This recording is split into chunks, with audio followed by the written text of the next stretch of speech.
எப்படி என்ன ஸ்டூபிட் கேள்வி கேட்க தெரியாதவன் சென்ஸ் இல்லாதவன் ஒரு சீனியர் பத்திரிகையாளர் ஏங்க முந்தானேத்தி வந்து இந்த நடிகைக்கு இவ்வளவு ஈகோ இருக்கிறப்ப 32 வருஷமா சினிமா பத்திரிகையாளரா சினிமாவுக்காக ஜேர்னலிசம் பண்ணிட்டு இருக்கிற எனக்கு எவ்வளவு இருக்கும்? ஒபிசிட்டி இல்லையா? ஒபிசிட்டி பிரச்சனை நேற்று தானே தெரிஞ்சது, அன்னைக்கு தெரியாது. எதுக்குங்க நான் மன்னிப்பு கேட்கணும்? நான் கேள்வியே தப்பா கேட்கலையே, எல்லாரும் கேட்குற கேள்வியை தானே நான் கேட்டிருக்கேன். ஏங்க இப்போ என் மனசு கஷ்டப்படுத்திட்டாங்க, அவங்க மன்னிப்பு கேட்டோம், அதுக்கப்புறம் நான் கேட்குறேங்க. அனைவருக்கும் வணக்கம். நான் தான் உங்கள் பத்திரிகையாளர் ஆர்எஸ் கார்த்திக். என்ன இப்போ சமீபமாக ஒரு பெரும் சர்ச்சை, அதுக்கு வந்து காரணம் நான் இல்லை, அந்த நடிகை கௌரி கிஷன் தான் காரணம். ஏன்னா நான் கேட்ட கேள்வி சாதாரணமான கேள்வி. அதுக்கு முன்னாடி நான் என்ன கேள்வி கேட்டேங்கிறத சொல்கிறதுக்கு முன்னாடி நான் யார் என்னங்கிறத சொல்லிடுறேன். நான் ஒரு 32 ஆண்டுகளாக 93 அதுலேருந்து இன்னைய வரைக்கும் பத்திரிகையாளராக இருக்கேன். நான் வேலை பார்க்காத பத்திரிக்கை ஒரே ஒரு பத்திரிக்கை தான்.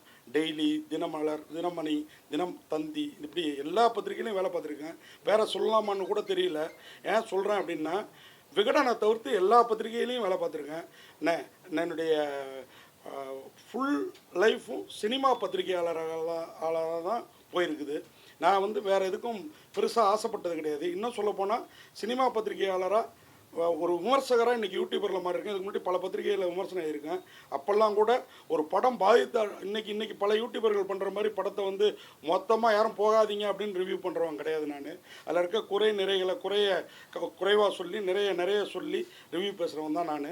அப்படிப்பட்ட நான் கேள்வி கேட்குறதுல கேள்வியின் நாயகன்னு பட்டம் வாங்கினவன். இதை நான் வந்து தற்பெருமையாலாம் சொல்ல. ஆனால் 2 நாளாக எனக்கு எதிராக சமூக வலைதளங்களில் இந்த நடிகை கௌரி கிஷனோட பேச்சை கேட்டுட்டு எல்லோரும் பதிவிடுறது ரொம்ப வேதனையாக இருக்குது. அதுலேயும் குறிப்பாக இப்போ ரிட்டையர்டான போலீஸ் ஆஃபீஸர்லேருந்து பெரிய நடிகைகள்லேருந்து பெரிய நடிகர்கள்லேருந்து இன்னும் சொல்லப்போனால் நடிகர் சங்கம் கண்டனம் தெரிவித்தது கூட எனக்கு பெருசாக தெரியல. ஆனால் ப்ரெஸ் கிளப் பத்திரிகையாளர் மாமன்றம் அப்படின்னு இருக்குது சென்னையில். அதில் முன்னாடி நான் உறுப்பினர் இப்போ புதுப்பிக்காமல் விட்டேன். நான் வந்து இத்தனை வருஷமாக பத்திரிகையாளராக இருந்தாலும் எந்த ஒரு இதையும் இந்த சங்கத்தில் சேர்ந்தால் இது கிடைக்கும், அந்த சங்கத்தில் சேர்ந்தால் அது கிடைக்கும்னு சேர்ற ஆள் கிடையாது. நான் அதை கூட புதுப்பிக்கல, அப்படி தான் வாழ்ந்துட்டு இருந்தேன். எனக்கு என்ன இப்போ பிரச்சனை அப்படின்னு கேட்டிங்கன்னா, நான் கேட்ட கேள்வி, ஆனால் அது பிரச்சனைக்குரிய கேள்வியே இல்லை. நான் என்ன கேட்டேன் ஏது கேட்டேங்கிறத சொல்கிறேன். அதுக்கு முன்னாடி பத்திரிகையாளர் மன்றம் இப்படி ஒரு கண்டனத்தை தெரிவிக்கிறதுக்கு முன்னாடி எங்ககிட்டையும், அதாவது இந்த சம்மந்தப்பட்ட என்கிட்டையும் ஒரு வார்த்தை, பத்திரிகையாளருங்கிறவன் தீர விசாரித்து ஒரு கருத்தை வந்து பதிவிடணும், ஒரு கண்டனத்தை தெரிவிக்கணும்னா இன்னும் நல்லா தீர விசாரிக்கணும். நானும் 71 ஆண்டு சங்கத்திற்கு, சினிமா பத்திரிகையாளர் சங்கத்துக்கு செயலாளராக இருக்கேன் கடந்த 10 ஆண்டுகளாக. இங்கே எங்களுக்குள்ளார 2-3 சங்கங்கள் இருக்குது. அதில் உள்ள சிலர் ஏதோ சொன்னாங்களா என்னங்கிறது எனக்கு வந்து புரியல. ஏன்னா அது இல்லாமல் என்னை பற்றி இவங்க வந்து விசாரிக்காமல் யூடியூபர்னு இவர் இப்படி தான் கேள்வி கேட்பாருன்னு சொல்கிறது ரொம்ப, ஏன்னா என்னை வந்து மேடையிலேயே ஆர் உதயகுமார் நிறைய பெரும் இயக்குனர்கள், பெரும் ஹீரோக்கள் என்னை பாராட்டியிருக்காங்க. சார் எப்படி சார் இந்த மாதிரி கேள்வி கேட்குறீங்க, எப்படி சார் உங்கள் விமர்சனத்துக்கு இப்படி டைட்டில் வைக்கிறீங்கன்னு. இப்படிப்பட்ட நான் அப்படி என்ன தப்பாக கேட்டுட்டேன், இதுதான் என்னுடைய கேள்வி. நேற்று அந்த அதர்ஸ் ப்ரெஸ் மீட்டில் கௌரி கிஷன் அவங்க இது வேறு யாருக்கும் இன்னொரு சில சங்கம் இருக்குன்னு சொன்னால அந்த உறுப்பினர்களுக்கெல்லாம் இப்படி ஒன்று நடந்திருந்தால் படமே போடாமல் மன்னிப்பு கேட்டுட்டு படம் போடுங்கன்னு சொல்லியிருப்பாங்க. நான் அப்படிலாம் இல்லை, பெருந்தன்மைக்கு சொந்தமாக. ஏன்னா ஒரு படம் எவ்வளவு பெரிய முன்னாடி வந்து கல்யாணத்தை பண்ணிப்பார், வீட்டை கட்டிப்பாருன்னு சொல்லி சொல்லுவாங்க. இன்றைக்கி படம் எடுத்து பாருங்கிறது தான் இது. எல்லாத்தோடையும் 10 கல்யாணம் பண்ணதுக்கு 15 வீடு கட்டினதுக்கு சமம் ஒரு படம் எடுக்கிறது. வீடுனா சாதாரண வீடு இல்லை, நான் சொல்கிறது பங்களா டைப் வீடுகள். அவ்வளோ கஷ்டமாக இருக்குது. கூட இருந்து பார்த்துருக்கேன். பல படங்களுக்கு நான் சினிமா நிருபருங்கிறனால பல படங்களுக்கு கியூபுக்கு இவங்க பணம் கட்ட போகிறப்பெல்லாம் கூட இருந்திருக்கிறேன் நான். இப்படிப்பட்ட என் நிலையை விசாரிக்காமலேயே எல்லோரும் வந்து மீடியாக்களில், எனக்கு மீடியாக்களில் ஒரு பக்கம் மீடியாக்களை பார்த்தா பெருமையாக இருக்குது. ஏன் அப்படின்னு பார்த்தீங்கன்னா, நம்ம மீடியா மேனாக இருந்தோம், நமக்கு சப்போர்ட் பண்ணாமல் அந்த நடிகை பாதிக்கப்பட்டாங்க அப்படின்னு அவர் சொன்ன கருத்தை வச்சுக்கிட்டு செய்திகளை சில மீடியாக்கள் வந்து எனக்கு சப்போர்ட்டாகவும் பண்ணியிருக்காங்க. ஏன்னா உண்மை தெரிஞ்சவங்க. இப்போ இங்கே குழி இருக்கிற உங்கள் எல்லாருக்குமே தெரியும் நான் ப்ரெஸ் மீட்டில் என்ன கேட்டேன்னு. அன்னைக்கு அதர்ஸுக்கு ஒரு 4 நாளைக்கு, அதர்ஸ் ரிலீஸுக்கு முன்னாடி நாள் ப்ரெஸ் ஷோ போட்டாங்க. அதுக்கு ஒரு 3-4 நாளைக்கு முன்னாடி அந்த படத்துக்கு வந்து ஒரு ப்ரொமோஷன் ப்ரெஸ் மீட் நடந்தது. ஆடியோ ரிலீஸ் ப்ரெஸ் மீட் நினைக்கிறேன். அப்போது கேள்வி கேளுங்க அப்படின்னாங்க. ட்ரெய்லரை போட்டு காட்டினாங்க.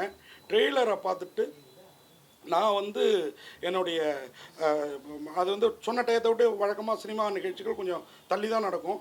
என்னுடைய சிறப்பு குழந்தைய ஸ்கூல்லேருந்து வீட்டில் எனக்கு இதே ஏரியாவில் தான் வீடு, பிரசாத்லேருந்து வீட்டுக்கு போயிட்டு நான் வீட்டில் சாப்பிட்டுக்கலாம் அப்படின்ட்டு இருக்கிறப்போ ஃபோன் சம்மந்தப்பட்ட படத்தோட, அண்ணா நீ வாண்ணா, நீ வந்தால் தானே கேள்வி கேட்குறதுக்கு நல்லாயிருக்கும் வா அப்படின்னு சொல்லிட்டு அந்த படத்தோட பப்ளிசிட்டி நபர்கிட்டேருந்து ஃபோன் வந்தோடனே சரி நம்ம வந்து இந்த சினிமாவுக்கு நம்ம வந்து ஏதாவது ஒன்று பண்ணணுன்னா இந்த மாதிரி படங்களுக்கு நம்ம சப்போர்ட் பண்ணணும் அப்படின்னு சொல்லி வரேன். வந்து உள்ளார நுழையிறேன். என்னை பார்த்தோன்னா அண்ணன் கார்த்தினா வந்துட்டாருன்னு நம்ம நண்பர்கள், நம்ம பத்திரிகை நண்பர்கள் சொல்கிறாங்க. அப்போ தான் கேள்வி பதில் நேரம் ஆரம்பிக்குது. உள்ளே நுழைஞ்சோடனே யாரோ 2 கேள்வி கேட்டுட்ருக்காங்க. நான் அடுத்து ஒரு கேள்வி கேட்குறேன். இந்த படத்தில் வந்து இந்த மாதிரி கருவில் இருக்கிற குழந்தைகளுக்கு வந்து இந்த மாதிரி இதுவாக இருக்குது, அவங்களுக்குள்ளார வந்து ஏதோ ஸ்டெராய்டை செலுத்தி அவங்கள வந்து திருநம்பியா திருநங்கையாக மாற்றுறீங்கிற மாதிரி சீன்ஸ் வருது. இது ட்ரெய்லரை பார்த்ததுனால இப்போது நீங்கள்லாம் யூடியூப்பில் பெண்ணியம் காக்கிற கன்னியாவான்களாக பேசுனீங்க இல்லையா, அந்த மாதிரி இல்லை, பார்த்துட்டு கேள்வி கேட்குறேன் நான். இந்த மாதிரி இருந்தது. இது என்ன கதை? இவங்க தான் அதர்ஸா? ஒவ்வொரு பர்சனாலிட்டிக்கும் அடுத்த ஒரு கேரக்டர் அதர்ஸ் தான். இப்போ எனக்கு இவங்கெல்லாம் அதர்ஸ், இவங்களுக்கு நான் அதர்ஸ், இப்படி இதை தான் மீன் பண்ணுறீங்களா? இல்லை இப்படி இந்த கருவில் இப்படி பிறக்கிற குழந்தைங்களை, இந்த மாதிரி குறைபாடோடு பிறக்கிற குழந்தைகளை, ஏன்னா எனக்கு இந்த மாதிரி படம் வந்தால் எனக்கு வந்து பர்சனலாக ஃபீல் ஆகிடும். என் பையனை நினச்சி சிறப்பு குழந்தை, அவனுக்கு 17 வயசாகுது, அவ்வளோ ஃபீல் எனக்குள்ளார இருக்குது. அப்படி பொறுப்பான ஒரு தகப்பனா ஒரு 32 வருஷத்துக்கு முன்னாடி நான் கேட்ட கேள்விகள் வேறு மாதிரி இருந்திருக்கலாம். இன்றைக்கி நான் அவ்வளோ பார்த்து கேள்வி கேட்குற ஒருத்தனை எல்லா சேனல்லையும், குறிப்பாக யூடியூப்பில் டிவி சேனல்களில் 1-2 சேனல் தான் நமக்கு வந்து என் நிலையும் எடுத்து கூறியிருந்தாங்க. நான் கேட்ட கேள்வி இப்போ உங்களுக்கு காமிக்கிறேன். இதில் என்ன தப்பு இருக்குதுன்னு நீங்கள் சொல்லுங்கள். அவ்வளோ பேர் நான் சமூக வலைதளங்களில் அவ்வளோ கேவலமாக, அவ்வளோ இதுவாக, உன் வீட்டில் பொண்ணு இல்லையா, புள்ள இல்லையா, என் வீட்டு பொண்ணோ இது வந்து நடிக்க வரல, நடிக்க வந்தவங்களையும் நான் தப்பாக சொல்லலை. நான் கேட்ட கேள்வி ஹீரோ கிட்ட அந்த ட்ரெய்லரில், அடுத்து இந்த கேள்விக்கு அவர் நல்ல ஒரு பதில் டைரக்டர் சொன்னார். அடுத்து ஹீரோ கிட்ட கேட்ட கேள்வி, அந்த பொண்ணை ட்ரெய்லரில் பார்த்து தூக்கி சுற்றுறீங்களே, அவங்க வந்து என்ன வெயிட் இருந்தாங்க? ஏன் இதை கேட்டேன்னா, சில சமயத்தில் ஹீரோக்கள் தூக்குறப்ப கீழே வந்துருக்கலாம், எத்தனை டேக் எடுத்துருக்கலாம். இது பிரபல பத்திரிகைகள் எல்லாத்துலேயுமே, நான் வந்து வேலை பார்க்காத பத்திரிகை ஒரே ஒரு பத்திரிகை விகடன் மட்டும்தான். பாக்கி எல்லா பிரபல பத்திரிகைகள்லையும், டெய்லி பத்திரிகை, மாத இதழ், வார இதழ் எல்லாத்துலேயும் வேலை பார்த்துருக்குறேன் நான், ஃப்ரீலான்சராகவோ ஸ்டாஃபாகவோ ஆரம்பித்து தொடங்கி. ஆனால் இன்றைக்கி அந்த பத்திரிகையில் இருக்கிறவங்க கூட இந்த பொண்ணை வந்து இப்படி ஒரு ஆண் சமூகத்துக்கு முன்னாடி கேரா பண்ணிட்டோம், அதை பண்ணிட்டோம், அப்படிலாம் இல்லைங்க. அந்த பெண் துணிச்சலாக உள்ளே வந்தாங்க. ப்ரெஸ் மீட்டையும் முடித்த பிறகு தான் நான் ஒரு கேள்வி கேட்டேன். இந்த 2வது ப்ரெஸ் மீட்டில், முதல் ப்ரெஸ் மீட்டில் நான் கேட்டது, இப்படி தூக்கி சுற்றுனீங்களே என்ன வெயிட் இருப்பாங்கன்னு சிரிச்சுட்டு கேட்டேன். அதுக்கு முன்னாடி ஹீரோ இவங்கெல்லாம் எனக்கு அக்கா மாதிரின்னு நான் உள்ளே வர்றப்போ யாரோ ஒரு கேள்விக்கு பதில் சொன்னார். இவங்க எனக்கு அக்கா வயசு உடையவங்க அப்படின்ற மாதிரி. அப்போயே அந்த ஹீரோயினோட முகம் மாறிடுச்சு. அந்த பொண்ணுக்கு கோபம் காட்ட நினச்சது ஹீரோ கிட்ட. ஹீரோ தான் அந்த படத்துக்கு கிட்டத்தட்ட ப்ரொடியூசர் ஐ திங்க். என்ன புதுமுக ஹீரோ நல்லா நடிச்சிருந்தார். இந்த பொண்ணு நல்லா தான் நடிச்சிருந்தாங்க, இந்த நடிகையும் 96 நாயகியும். இவங்க இது எல்லாமே பப்ளிசிட்டிக்காக பண்ணுறாங்களோன்னு எனக்கு இப்போ தோணுது. ஏன்னா இன்றைக்கி அவங்களுக்கு மார்க்கெட் பெரிய லெவலில் இல்லை. அப்போது நான் கேட்டது அந்த ஹீரோ கிட்ட, இந்த மாதிரி இவங்கள்ட்ட நான் என்னங்க கேட்க முடியும்? டொனால்டு ட்ரம்ப்பை பற்றியும், பிரதமர் மோடிஜி பற்றியும், ஐயா முதல்வர் ஸ்டாலின் அவங்கள பற்றியும் கேட்க முடியுமா? இவங்க என்ன விஜய் மாதிரி அரசியலுக்கு வந்துட்டாங்களா என்ன? சினிமாவில் இன்னமும் மரத்தை சுற்றி டூயட் பாடுறதும் ஹீரோ ஹீரோயினை தூக்குறதும் தான் இன்னமும் காட்சிப்படுத்துறீங்க. இந்த படம் கூட கிரைம் த்ரில்லர் படம், இதுலேயும் நீங்கள் டூயட் வைக்கிறீங்க. அப்போ நான் கேட்குறேன் அந்த கேள்வியை, தூக்குனீங்களே என்ன வெயிட்டா? அதுவும் நீங்கள் அக்கான்னு சொன்னீங்க, டைரக்டர் வேறு ஹீரோயினா கிடையாது, படம் முழுக்க இருக்க மாட்டாங்க அப்படின்னாரு. ஆனாலும் அந்த பொண்ணோட வெயிட் என்ன அப்படின்ட்டு இவர்கிட்ட கேட்குறேன். தூக்குனதுனால நான் விஜயகாந்த், சரத்குமார் இவங்களோட காலத்துலேருந்தே இருக்கேன். அவங்களாம் தூக்கிட்டு வந்து, எப்பா தூக்க முடியலப்பா, அவ்வளோ வெயிட்டுப்பா, எப்பா இப்படிப்பா. இந்த ப்ரெஸ் மீட்டு என் சீனியர்கள்லாம் கேட்டதை நான் பார்த்துருக்கேன். நானும் பல கேள்விகளை வந்து கேட்டிருக்கிறேன் நான். ஓகேங்களா? இந்த வெயிட்டு கேட்டதில் என்னங்க தப்பு? இந்த பொண்ணுக்கு ஒன்று அவர் அக்கான்னு சொன்னதில் கோபம் முகம் மாறிடுச்சு இந்த கௌரி கிஷனுக்கு. அடுத்து 2வதாக அந்த ப்ரெஸ் மீட்டில் வந்து அவர் டைரக்டர் இவங்க ஹீரோயினே இல்லை இதுன்ட்டு இவங்க நீங்கள் பார்த்தீங்கன்னா என்னை வந்து தாக்கி இந்த நிகழ்ச்சி இதோட முடிஞ்சிடுச்சு. இங்கே கேள்வி கேட்டால் அங்கே அவர் பதில் சொல்கிறார், நான் ஜிம் பாடி சார், எனக்கு ஒன்றும் பெருசாக தெரியல அப்படின்னு ஹீரோ சொல்லிட்டார். இது முடிஞ்சு கொஞ்ச நேரத்தில் இங்கேருந்து ஒரு நாள் கழித்து பார்த்தா இந்த சினி உலகம் அப்படிங்கிற ஒரு யூடியூப்பில் அந்த நிருபர் கேட்குறாரு, அந்த அதாவது காம்பயர் நிருபர் கிடையாது அவர், ப்ரெஸ் பீப்புள்ஸ்லாம் இப்படி தான் இன்னமும் கேள்வி கேட்டுட்ருக்காங்களா? அவர் ஏதோ பெரிய அறிவுஜீவி மாதிரி, அவர் ப்ரெஸ் பீப்புளில் நாங்கள்லாம் ப்ரெஸ் பீப்புள் மாதிரி அவர் ஒரு கேள்வியை கேட்குறாரு. அப்போது இந்த அம்மா வந்து, நீங்கள் இந்த கேள்வி கேட்டாக்கா ரொம்ப நன்றி. எனக்கு என்ன தோணுதுன்னா, இந்த கேள்வியை கேளுங்கன்னு இவங்க தான் சொல்லியிருப்பாங்க போல் இருக்கு அவர்கிட்ட. அவர் கேட்குறாரு. இந்த கேள்வி கேட்டது ரொம்ப நன்றி, எனக்கே ரொம்ப அங்கே ஒரு மாதிரி இருந்தது. நான் அப்படி என்ன கேட்டேன்? ஹீரோயினை தூக்கி இருக்கிறாரு. இங்கே பாருங்க, அதை அந்த வீடியோவை காட்டுறேன், நீங்களே பாருங்க. நான் தப்பாக கேட்டிருந்தா படத்தில் வந்துட்டு அவங்க ஹீரோக்கு பேரண்ட் அது சொசைட்டிலையும் அது அவங்களோட ரோல் கிடையாது. they have much more than just a partner. So அதனால் அவங்க கரியர் ஓரியன்டாகவும் இந்த படத்தில் வந்துட்டு சார் எழுதியிருந்தது ரொம்ப பியூட்டிஃபுல்லாக இருந்துச்சு. நான் அந்த விதத்தில் தான் சொன்னேன். அண்ட் 2 பேரும் எனக்கு அக்கா மாதிரி. ஸோ அக்கா மாதிரி சொல்கிறேன். இப்போ அந்த பொண்ணோட மூஞ்சி மாறும் பாருங்க.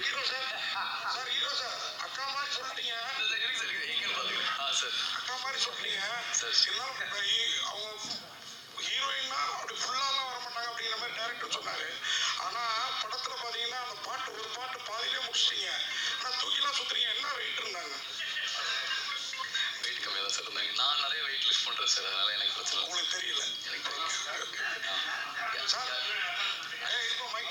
நானே கண்டென்ட் எடுத்து கொடுத்துட்டேன்னு நினைக்கிறேன். இல்லை, அவர் சொன்ன இம்பார்ட்டன்ட் பாயிண்ட் வந்து இன்னைக்கு ஹீரோயின்னாலே படத்தில் வந்துட்டு அவங்க ஹீரோக்கு பேரண்ட் அது சொசைட்டிலையும் அது அவங்களோட ரோல் கிடையாது. இந்த கேள்வியில் என்ன தப்பு இருக்குது? இதுக்கப்புறம் கௌரி கிருஷ்ணன்ட்டையும் சிலர் கேள்வி கேட்டாங்க. அப்போ கூட அந்த அம்மா இதுக்கு பதில் சொல்லியிருக்கலாம். இது அந்த படக்குழுவினரால் படத்துக்கும் கௌரி கிருஷ்ணன் மார்க்கெட் இழந்த கௌரி கிருஷ்ணனுக்கும் பப்ளிசிட்டி தேடுறதுக்காக நடந்த நிகழ்வை ஒழிய இந்த கேள்வியை இன்றைக்கி வந்து கண்டனம் தெரிவிச்சிருக்கிற குஷ்புலேருந்து எல்லாரையும் இந்த கேள்வியை பத்திரிகையாளர்கள் கேட்கலையா? கேளுங்க. நீங்கள் பெண்ணியம் பேசுகிற இந்த கண்ணியவான்களுக்கெல்லாம் அப்படியே குரல் கொடுக்குறீங்களே. இங்கே ஆணுக்கு உரிமையே இல்லையா? பெண்ணுக்கு மட்டும்தான் உரிமை இருக்கா? என் நிலையை என் குடும்பத்தை தாக்குறீங்களே. என் குடும்பத்தில் இருக்கிறவங்களும் பெண்கள் தானே. என்ன இது? ஒரு ஒன் சைடாக இருந்து மொத்த மீடியாக்களும் ஒரு சைடாக இருந்து இப்படி வந்து என்னுடைய குடும்பத்தை இழுத்து ஒருத்தவங்க வந்து கமெண்ட் போடுறான். 32 வருஷமாக இதான் பண்ணி அப்படி கேட்குறான். நான் என்ன பதில் சொல்கிறது? நான் என்னுடைய ரிவ்யூவெல்லாம் எடுத்து பாருங்கள். என்ன அவங்க மட்டும்தான் ப்ரொமோஷன் பண்ணிக்கணுமா? நானும் என் யூடியூப் சேனலுக்கு ப்ரொமோஷன் பண்ணிக்கிறேன். இந்த ஒரு வாய்ப்பாக பயன்படுத்திக்கிட்டு ரொம்ப வருத்தமாக இருக்குதுங்க. 32 வருஷம் இருந்திருக்கிறேன். இன்னைய வரைக்கும் இன்றைக்கி நடிகர் சங்கத்துலேருந்து ஒரு கண்டன கடிதம், ஒரு வார்த்தை. நான் ஒரு சினிமா பத்திரிகையாளர் சங்கத்துக்கு செயலாளர். என்கிட்ட ஏன்பா அப்படியெல்லாம் கேள்வி கேட்குற அப்படின்னா நான் இந்த விளக்கத்தை காட்டியிருக்க போகிறேன். இதை வந்து இன்னொரு சேனலில் போய் ஸ்டூபிட் கொஸ்டின்னு, எனக்கு இவங்க தெரியாது, இவங்க ஒபிசிட்டிக்காக உடல் பருமனுக்காக இவங்க ட்ரீட்மெண்ட் எடுத்திருக்காங்க, அவங்க மன உளைச்சலில் இருந்திருக்காங்கங்கிறது எனக்கு தெரியாது. அது இவங்களை பாதிச்சுட்டு இப்போ படத்தில் வந்து வழுக்கத்தலை சொட்டா அப்படின்னு ஏதாவது காமெடி பண்ணால் எனக்கு லைட்டாக ஒரு ஜர்க் உள்ளே போயிட்டு வரும். ஏன்னா எனக்கு அந்த குறைபாடு இருக்குது. அந்த மாதிரி இவங்களுக்கு என்னுடைய கேள்வி பாதிச்சிருக்கும் போல் இருக்குது. அப்படி இவங்க நினச்சிருந்தா அங்கேயே ஏங்க இந்த மாதிரி கேட்காதீங்க, இது என்னங்க கேள்வி, இல்லை இதை எத்தனையோ பேர் கடந்து போயிருக்காங்க, வெயிட்டை சொல்ல மாட்டாங்க, வயசு சொல்ல மாட்டாங்க, அப்படி போயிருக்கலாம். இதை விட்டு வேறு சேனலில் போய் இவங்களே சொல்லி அந்த சேனல் காம்பேரை வந்து பேட்டி எடுக்க இந்த கேள்வியை கேளுங்கன்னு சொல்லி அவங்களுக்கு கை கொடுத்து பாராட்டி ஸ்டூபிட் கொஸ்டின், நான்சென்ஸ் கொஸ்டின் அப்படின்லாம் சொன்னேன். என்னுடைய கல்லூரி படிப்பை நான் வந்து ஊட்டியில் படித்து முடிச்சிருக்கிறேன். எனக்கு ஸ்டூபிட்டுக்கு நான்சென்ஸுக்கெல்லாம் என்னன்னு தெரியாத அர்த்தம். எங்கள் அப்பா கெசடட் ஆஃபீஸர், 8 MA. அப்படிப்பட்ட ஒருத்தரோட பையன் தரம் தாழ்ந்த கேள்வியை கேட்பானா? இத்தனை பேர் கமெண்ட் போடுறீங்களே, இது வரைக்கும் நான் தரம் தாழ்ந்த கேள்வியை யார்ட்டுமே கேட்டதில்லை. என்றைக்காவது ஒரு கான்ட்ரவர்சியாக ஆகிருக்குமே ஒழிய இந்த மாதிரி தரம் தாழ்ந்த கேள்வி. இந்த கேள்வி இப்போ பார்த்தீங்க, நான் வீடியோ காட்டினேன், எங்கே இதில் தரம் தாழ்ந்திருக்கு? நடிகர்கிட்ட வெயிட்டு கேட்கலையா? நடிகரை நீ தூக்கியிருந்தா நடிகர்கிட்ட கேட்டிருப்போம், உங்கள்கிட்ட கேட்டிருப்போம் நடிகரோட வெயிட் என்னன்னு. உன்னை தூக்குனது அந்த நடிகர், அதனால் அவரை கேட்குறோம் இல்லைங்களா? இதில் என்ன தப்பு? இதை மறுநாள் அன்னைக்கு படம் முடிஞ்சோடனே ப்ரெஸ் மீட்டு அன்னைக்கு போய் இவங்களெல்லாம் பேச விட்டு அப்புறம் கேள்வி நேரம் வந்தோடனே இன்னொரு நண்பர் அவர் குரல் டிவி மோகன் ஒரு கேள்வி கேட்டார். அதுக்கப்புறம் நான் ஒரு கேள்வியை ஆரம்பித்தேன். அப்போது ஒரு 4-5 பத்திரிகையாளர்கள் நமக்கு சப்போர்ட்டாக, இவங்க சொல்கிற மாதிரி ஆண் சமூகம் மொத்தமும் இங்கே ஆண்களாக கூட்டியிருக்கீங்களே, நான் மட்டும்தான் இருக்கேன் இப்படி கத்துறீங்களா, அதெல்லாம் சீன். நான் திரும்பவும் சொல்கிறேன், சீன். அதெல்லாம் அதை பண்ணாதீங்க. அன்றைக்கி பைல்வான் கூட பேசியிருக்கிறாரு, பத்திரிகையாளரை எதிர்த்துக்கிட்டு பண்ணாதீங்க, அவங்க பாவத்தை கொட்டிக்காதீங்கன்னு. ஏன்னா ஒரு ஸ்டெப்பும் நீங்கள் உயர்றதுக்கு நாங்கள் காரணமாக இருக்கிறோம். அது 32 வருஷமாக என்னை பாராட்டாத நடிகர்களே கிடையாது. நான் அப்படி ஒரு தப்பை செய்வேனா? அப்போது அந்த கேள்வி, இது இந்த பொண்ணுக்கு காண்டானது அக்கான்னு ஹீரோ சொன்னதுனாலையும், ஏன் நான் கேள்வி கேட்டாலே மீடியாவில் சிரிப்பாங்க. 200 பேரில் ஒரு 10 பேர் தான் கேள்வி கேட்போன்னா அதில் நான் ஒரு ஹாஸ்யமாகவும் சுவாரஸ்யமாகவும் கேள்வி கேட்கக்கூடியவன். அதுக்கு அந்த சிரித்தோன்னே இவங்க பேசிக்காக மலையாள தமிழ்நாட்டில் படித்தேங்கிறாங்க, அவங்களுக்கு தமிழ் மொழியோட அந்த உள்ளர்த்தம் புரியல. வேணா நம்ம வெயிட்டை கேட்குறான்னா இவனுக்கு நம்ம ஒபிசிட்டி பிரபாவத்தில் இருக்கோங்கிறது தெரிஞ்சு கேட்குறான்னு நினச்சிட்டாங்களா? அதை அங்கேயே கேட்டிருந்தாங்கன்னா நான் வந்து இல்லைம்மா நீ அந்த ஹாஸ்பிட்டலில் நான் கேட்கலாமா என்னம்மா நீ தப்பாக புரிஞ்சுக்கிட்ட அப்படின்ட்டு இருப்பேன். வேறு சேனலுக்கு போய் 32 வருஷமாக கேள்வியின் நாயகன் பட்டம் எடுத்து வச்சிருக்கிற என்ன இதே இன்னைக்கு நாசர் சொன்ன அந்த நடிகை திருப்பி என்கிட்ட சமரசமாகி நான் முன்னாடி கேள்வி கேட்டேன். ஒரு கேள்வி, அந்த சம்பவம் இருந்தப்ப நானும் இருந்தேன். அது கிரீன் பார்க் ஹோட்டல் வந்து அதை தவிர இவர் எங்கேயும் போல. அப்படி இருக்கும்போது எப்படி அதை நடிகர் சங்கம் அதை குறிப்பிட்டு பேசுறாங்க?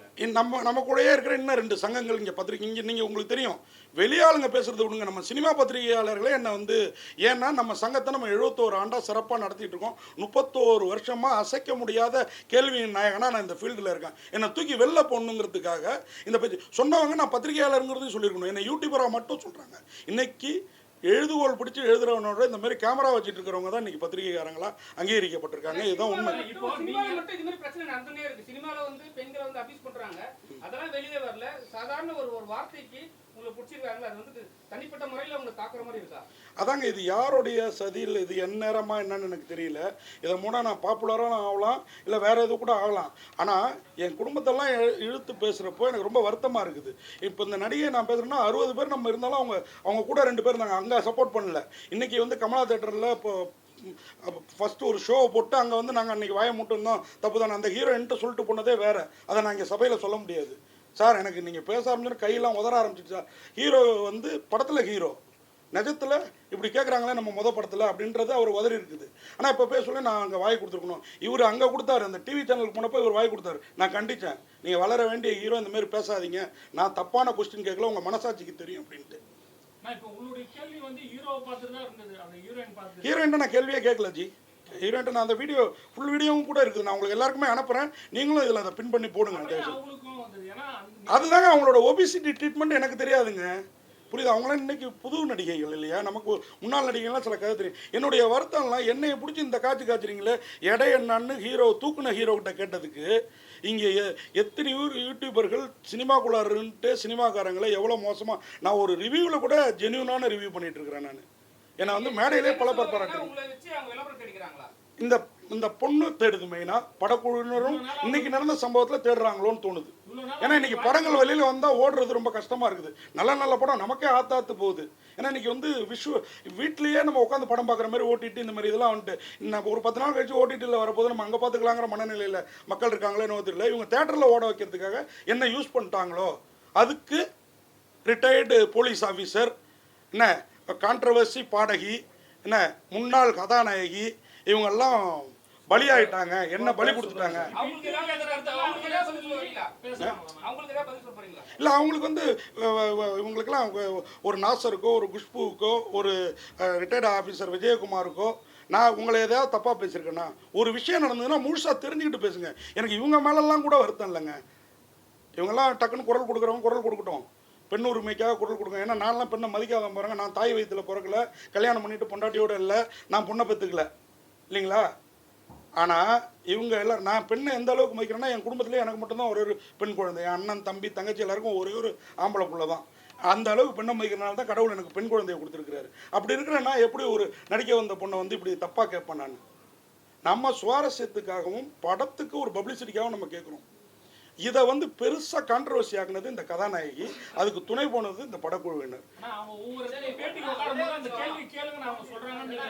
ஆமாம்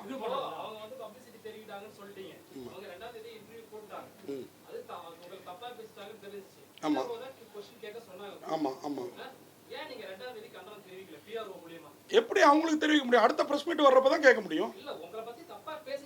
ஆமாம் சார், எனக்கு அந்த கதாநாயகரோட நம்பரோ எதுவோ வாங்குற பழக்கம் இல்லை. நான் இன்னைக்கு வந்து இல்லை எதுக்கு நான் தெரிவிக்கணுங்கிற அதான் ப்ரெஸ் மீட் இருக்குது. அடுத்த ப்ரெஸ் ஷோ 2 நாளில் இருக்குது. ப்ரெஸ் ஷோ அன்னைக்கு ப்ரெஸ் மீட் வைக்க போகிறாங்க. அங்கே சார் நான் ஏன் கண்டனம் தெரிவிக்கணுங்கிற அதான் நேற்று தெரிவித்தேன், இது ப்ரெஸ் மீட்டில் தெரிவித்தோம். அதுதான் சவுண்ட் ஆச்சு. அதை பார்த்துட்டு தான் இன்றைக்கி இது எல்லாரும் வந்து என்னையை தப்பாக சொல்கிறாங்க. நான் சத்தமாக பேசினேன், போனேன் வந்தேன், அந்த பொண்ணை பயமுறுத்துகிற மாதிரி அப்படிலாம் பேசவே இல்லை. அங்கே இருந்த பத்திரிகையாளரில் 4-5 பேர் தான் எனக்கு சப்போர்ட்டாக இருந்தீங்க. பாக்கி 40 பேரும் அந்த பெண்ணுக்கு உறுதுணையாக இருந்ததுனால தான் அந்த பெண் வந்து அவங்க சொல்கிறாங்க. அவங்க கொஞ்ச நேரத்தில் அவங்களால பதில் சொல்ல முடியலன்னா நான் ஒரு பெண் இத்தனை பேர் நின்றுட்டு இப்படி கேட்குறீங்களே, உடனே பெண்ணியத்தை கையில் எடுக்கிறாங்க. பெண்ணுங்கிற அந்த இதை எல்லார் வீட்லேயும் பெண் இருக்குது, எல்லாருக்கிட்டையும் பெண் இருக்காங்க. இந்த விஷயத்தெல்லாம் பேசுகிறவங்க, இதுக்கெல்லாம் கண்டனம் தெரிவிக்கிறவங்க, பெரிய பெரிய சம்பவங்கள் இந்தியா முழுக்க நடக்குது. அதுக்கெல்லாம் கண்டனம் தெரிவிக்கல. இவ்வளோ ஏங்க நம்ம இவர் கூல் சுரேஷ் அவர் மேடையில் ஒரு ஒரு செயல் அவர் சாதாரணமாக செஞ்சார், அது பெரிய இஷ்யூ ஆச்சு. ஆனால் பத்திரிகையாளர்கள் அதை வந்து கொண்டு போனாலும் எந்த நடிகர் சங்கமோ எந்த ஒரு இதுவோ கண்டனம் தெரிவிக்கல. அவருக்கும் சப்போர்ட்டாக இல்லை, அந்த பொண்ணு காம்பையருக்கும் சப்போர்ட்டாக இல்லாமல் இருந்தது. ஏன்? ஆனால் இன்றைக்கி அவர் என்ன சப்போர்ட் பண்ணுறாரு? நியாயப்படுத்துறதுன்னா சார் நான் தப்பே பண்ணலையே, நான் ஏன் நியாயப்படுத்தணும்? இப்போ பார்த்தீங்களா சார், பாடி ஷேமிங் நான் பண்ணல. பாடி ஷேமிங் எப்போ தெரியுமா பண்ணேன்? இந்த 2வது ப்ரெஸ் மீட் நடந்ததுல அப்போ தான் கேள்வி கேட்டேன். ஏன் தெரியுமா கேட்டேன்? இல்லை இல்லை இல்லை இல்லை இல்லை கேள்வி கேட்டதே அதுக்காக தான் நான் சொல்லிட்டேனே. என் சைடு அன்னைக்கு இதே மாதிரி மைக் இல்லை, அதனால தான் இன்னைக்கு இந்த ப்ரெஸ் மீட். ஆமாம், எப்படி என்ன ஸ்டூபிட் கேள்வி கேட்க தெரியாதவன் சென்ஸ் இல்லாதவன் ஒரு சீனியர் பத்திரிகையாளர் ஏங்க முந்தா நேத்து வந்து இந்த நடிகைக்கு இவ்வளவு ஈகோ இருக்கிறப்ப 32 வருஷமா சினிமா பத்திரிகையாளரா சினிமாவுக்காக ஜேர்னலிசம் பண்ணிட்டு இருக்கிற எனக்கு எவ்வளவு இருக்கும்? எதுக்கு நான் தனிப்பட்ட முறையில் அவங்க தனிப்பட்ட முறையில் என்கிட்ட பேசிருக்கலாமே. என்னங்க இப்படி கேட்குறீங்கன்னு அன்னைக்கு அந்த ப்ரெஸ் மீட் முடிச்சோடனே என்கிட்ட வந்து பேசிருக்கலாமே. சார் சார் அங்கேயே அந்த பொண்ணு சிரிச்சுட்டு தானே போச்சு. அதுக்கப்புறம் நடந்தது என்ன? யாரு நேத்தி தாங்க பேசவில்லை. நேத்தி சார் ப்ரெஸ் ஷோ முடிஞ்ச பிறகு நேத்தி தான் பேசவில்லை. அன்னைக்கு பேசுறதுக்கு நிறைய அந்த பொண்ணுட்டையும் கேள்வி கேட்டோம் சார். அன்னைக்கு ப்ரெஸ் மீட் வந்து இந்த ப்ரெஸ் நண்பர்களை கேளுங்க. என்ன சார் நான் ஏன் சார் தெரிவிக்கணும்? எனக்கு ப்ரெஸ் மீட் வர்றப்போ தான் நான் கேள்வி கேட்க முடியும். நான் எப்படி எதுக்கு என்னை வந்து தப்பாக பேசிட்டாங்க, என்னை வந்து தப்பாக பேசிட்டாங்க நான் ஏன் தெரிவிக்கணும்? தப்பாக அடுத்து நம்ம முன்னாடி தானே வந்து நிற்கிறாங்க.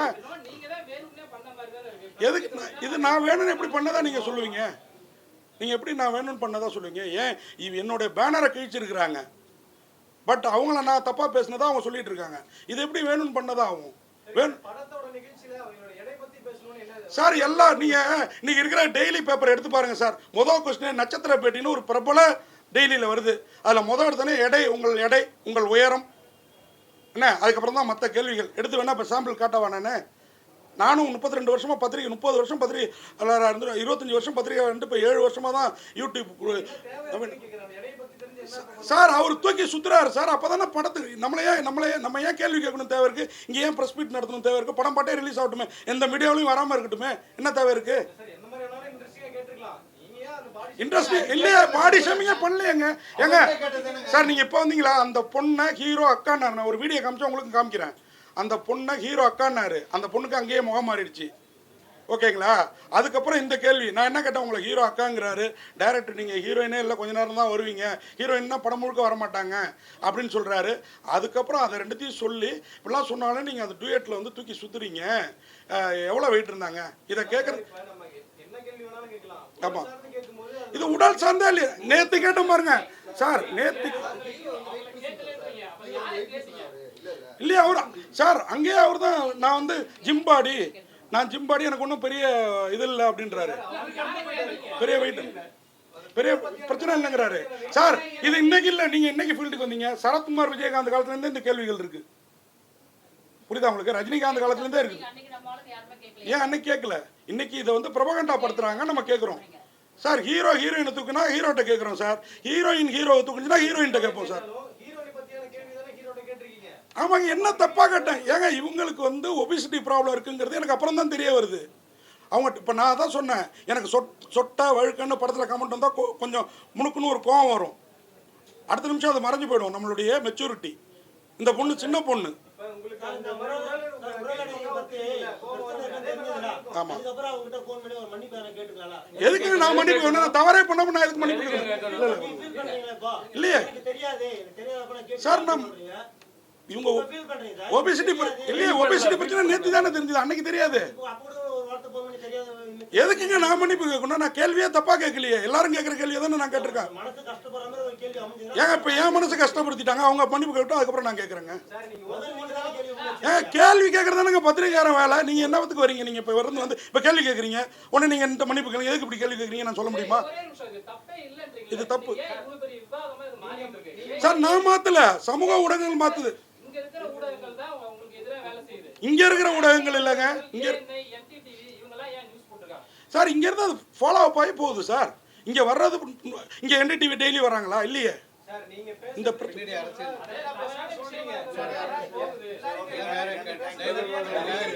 இல்லை டைவர்ட்டுக்கு இல்லை.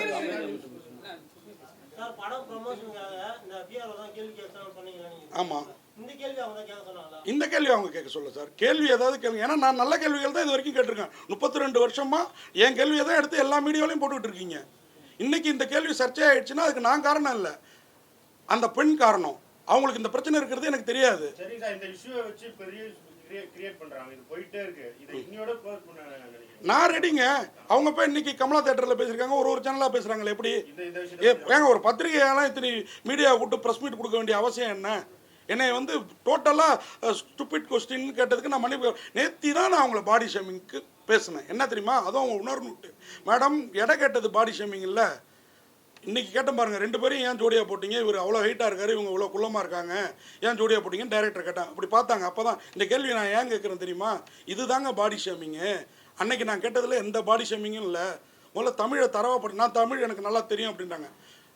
பேஸ்ன்ற ஒன்று இருக்குது, தாய்மொழினா அது உள்ளார உள்ளது வேறு.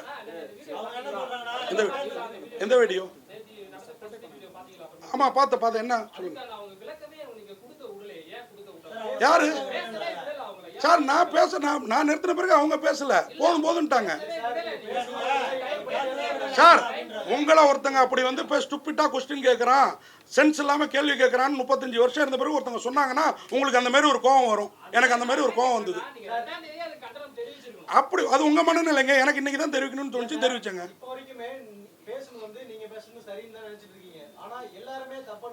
சார் நான் என்ன, எல்லாருமே யாரு இல்ல எப்படி தப்புன்றீங்க? என்ன தப்பு சொல்லுங்க, என்ன தப்பு சொல்லுங்க சார்? கேலியே பண்ணி கேள்வியில கேட்டோம் சார். நீங்க தான் பண்ணிட்டு இருக்கீங்க சார், கேலியே பண்ணல.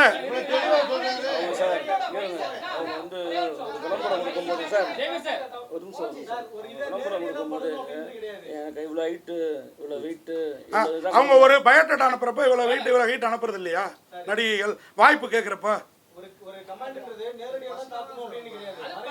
சார் இது தாக்கலே இல்லை. நீங்க இந்த வீடியோ பாத்தீங்க, நீங்க இப்போ வந்தீங்க ஜி, இந்த வீடியோ பாத்தீங்களா? நான் என்ன கொஸ்டின் கேட்டேன் தெரியுமா? சொல்லுங்க. டைரக்டரும் ஹீரோவும், ஹீரோ அக்கா இல்ல சார், ஹீரோ அக்கான்ட்டாரு. அங்கேயே இந்த மாதிரி கோவம் வந்துருச்சு. அவர்கிட்ட காட்ட முடியாதுல்ல, என்கிட்ட காட்டுது. அதுவும் அந்த ஸ்பாட்ல காட்டல, அங்க நல்லா சிரிச்சுட்டு தான் போச்சு. இங்க இருக்கிற மீடியாக்காரங்க அத்தனை பேரும் அங்க இருந்தாங்க. அன்னைக்கு சிரிச்சுட்டு போச்சு. அப்படிங்க போச்சு. அவங்க தம்பியா நினைக்கலன்னு சொன்னாங்க அப்படின்னு சொன்னாங்க.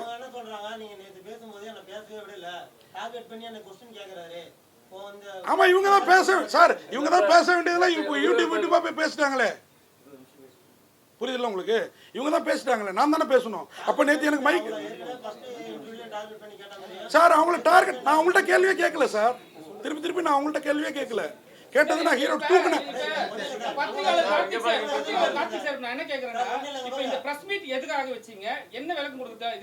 இந்த பிரஸ் மீட் வந்து என்னை பற்றி நானும் ஒரு மீடியாக்காரன், 32 வருஷமா நான் வேலை பார்க்காத பத்திரிகை இல்லை அப்படின்றப்போ என்னையே தாக்குற அளவுக்கு நம்ம பத்திரிகையாளர்கள் வந்து மீடியாக்களில் செய்தி போடுறீங்க. என்ன அது வந்து என்னன்னு உண்மையை தெரிஞ்சுட்டு போடுங்க அப்படிங்கிறதுக்கும் விளக்கம் கொடுக்குறது தான். நான் கேட்டது ஹீரோ கிட்ட ரொம்ப சாதாரணமாக ஜாலியாக கொஸ்டின். அந்த அம்மாவுக்கு 2 விஷயத்தில் டென்ஷன் ஆச்சுங்க. நான் கேள்வி கேட்டோன்னா மீடியா அத்தனை பேர் சிரித்தாங்க. இது வழக்கமாக நடக்கிறது. ஏன்னா நான் ஏற்கனவே சொல்லிட்டேன், ஹாஸ்யமாகவும் சுவாரஸ்யமாகவும் கேள்வி கேட்குற ஆள் அது வழக்கமாக நடக்கும். அதுக்கு மொழி புரியாததுனால உடனே அவங்க சென்னையில் தான் படித்தாங்க, தமிழில் படித்தா. எனக்கு கூட நான் ஊட்டியில் படித்தேன், மலையாளிஸ் தான் என் ரூம்மேட்டு, எனக்கு மலையாளம் தெரியும். பட் மலையாளத்தோட உள்ளர்த்தம் தெரியுமா எனக்கு? இதுதான் என்னுடைய கேள்வி. அதை புரிஞ்சிக்காதனால தான் உங்களுக்கு இந்த கோபம். கேட்டது ஹீரோ, கோவப்பட்டது என் மீது. இதுதான். இப்போ வந்து விமர்சனம் ரொம்ப அதிகமா இருக்கு. அவங்க பாதிக்கப்படுறாங்க, உங்களால உணர முடியுது. உங்களாலையும் பாதிக்கப்பட்டீங்க, நீங்களும் சொல்றீங்க. ஆமா சரி, ஒரு பெண்ணா பாதிக்கப்பட்டிருக்காங்க, உங்களோட சின்ன வயது தான் அவங்க. ஆமா நீங்க தங்கச்சியா நினைச்சு ஒரு சாரின்னு ஒரு கேட்கலாம்ல. ஒரே கேள்வி, நீங்க உங்க கேள்விக்கே வரேன். ஒரு பெண்ணா பாதிக்கப்பட்டிருக்காங்க, என்னோட சின்ன வயசுக்காரங்க ஃபர்ஸ்ட் மன்னிப்பு கேட்கணுமா, பெரிய வயசுக்காரங்க மன்னிப்பு கேட்கணும்? இல்ல அதான் தவறு. பெரியவங்கள்ட்ட சின்னவங்க தான் ஃபர்ஸ்ட் மன்னிப்பு கேட்கணும். உங்க கேள்வியை தான் நான் பதிலாக்குறேன் சார். நான் ஏன் கேட்கணும்? நான் தவறு பண்ணியிருந்தேன், அவங்க தான் தவறு பண்ணியிருக்காங்க, இதை ப்ரொபகண்டா படுத்திட்டு இருக்காங்க.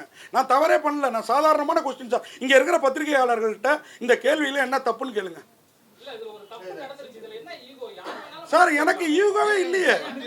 ஏன் என்ன இதை அந்த நடிகைகிட்ட மன்னிப்பு கேட்க சொல்லுங்க சார். அந்த நடிகை மன்னிப்பு கேட்க சொல்லுங்க, நான் அடுத்து கேட்கறேன். அவங்க கேட்கட்டும் ஃபர்ஸ்ட். பத்திரிகையாளர் எதுக்கு மன்னிப்பு கேட்கணும்? நீங்க பல ஹீரோ கிட்ட ஹீரோயின் கிட்ட இந்த மாதிரி ஜாலியா கேட்க அதெல்லாம் இஷ்யூ ஆகாது. இது மட்டும் எப்படி இவ்வளவு பெரிய இஷ்யூ? அதுதான் எனக்கு சந்தேகமா இருக்கு. உங்களுக்கு மார்க்கெட் இல்ல, மார்க்கெட்டை டெப்த் பண்ணிக்கிறதுக்காக இதை பெருசுப்படுத்திட்டு இருக்காங்க. இந்த படம் ஒண்ணுங்கிறதுக்காக பெருசு பண்ணிட்டு இருக்காங்க. இதுதான் உண்மை. அவங்க நம்மள அதர்ஸா நினைக்கிறாங்க. இதுதான் உண்மை. மேடையில மட்டும் பத்திரிகையாளர்களால தான் எல்லாம் பேசிட்டு நம்மள அதர்ஸா நினைக்கிறாங்க. இதுதான் உண்மை. இல்ல ஒரே ஒரு விஷயம், இதுல எனக்கு வந்து யாரோ கண்டனம் தெரிவிச்சாங்க. அதெல்லாம் வருத்தம் இல்லை. பிரஸ் கிளப்ல இருந்து கண்டனம் வந்தது. எனக்கு சிரிக்கிறதா அழுவுறதா தெரியல. பிரஸ் கிளப்புங்கிறது பத்திரிகையாளனோட நலனுக்கு. என்னகிட்ட நான் தப்பே பண்ணியிருக்கிறதா அவங்க நினைச்சாலும் என்கிட்ட ஃபோன் பண்ணி ஒரு விளக்கம் கேட்டிருக்கணும். பிரஸ் கிளப்புங்கிறது நமக்கானது. அது நடிகர் சங்கமாக செயல்பட்டுருக்குது. இது மிகுந்த வருத்தத்துக்குரியது. இதே பிரஸ் கிளப்பால் தான் நான் உயிர் பழைச்சேன் 2வது கொரோனா அலையில். அப்போ இருந்த அந்த பாரதி தமிழ்ங்கிற அந்த செயலாளரோ தலைவரோ அவர் என்னை யாருன்னே தெரியாது. நான் பிரஸ் கிளப் ரொம்ப நாளைக்கு முன்னாடி மெம்பர், அப்புறம் புதுப்பிக்காமல் விட்டேன். அவர் உட்காந்த வீட்டுக்கு ஆம்புலன்ஸ் வந்து என்னை தூக்கிட்டு வந்து ஜிஹெச்சில் சேர்த்து அருமையான ட்ரீட்மெண்ட்டு இதே டிஎம்கே கவர்மெண்ட்டில் வேறு லெவலில் இருந்து எம்பி மினிஸ்டர் எல்லாம் பேசினாங்க.